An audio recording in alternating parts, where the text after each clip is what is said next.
सिंधुदुर्ग जिल्ह्याला अवकाळी पावसाने अक्षरशः झोडपून काढले. काल दुपारनंतर सिंधुदुर्ग जिल्ह्यातील कणकवली, कुडाळ ह्या भागात वादळी वाऱ्यासह पाऊस झाला आणि या पावसाने अक्षरशः कणकवली तालुक्यातील काही भागात दाणादाण उडवून दिली.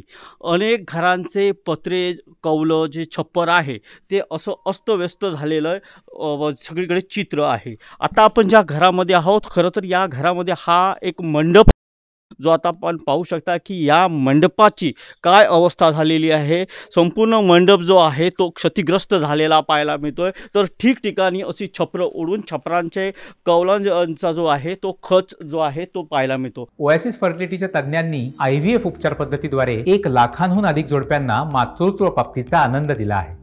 मोफत अपॉइंटमेंट बुक करण्यासाठी आजच संपर्क साधा. आता आपण आहोत हळवलमध्ये आणि याच हळवल गावामध्ये जवळजवळ 25 घरांना जो आहे तो कालच्या पावसाचा तडाखा बसलेला आहे. आपणच बघू शकता की लगतच्याच या घराची सुद्धा अवस्था अगदी सेम आहे.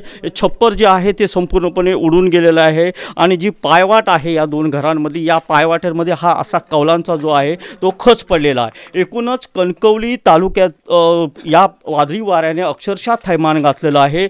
हळवल असेल, या हळवलीमध्ये 25 घरांचं नुकसान झालेलं आहे. त्याबरोबर हरकुळ बुद्रुकमधील 35 घरांचं नुकसान झालेलं आहे.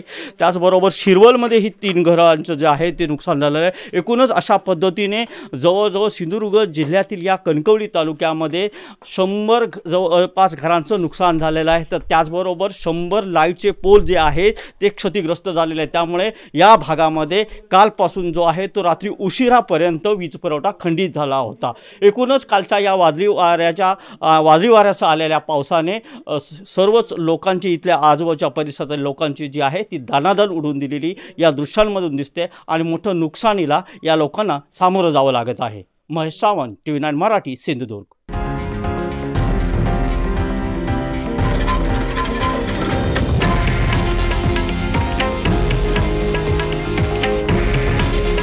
हे आहे देशातील नंबर 1 न्यूज नेटवर्क आणि आपण पाहत आहात TV9 मराठी.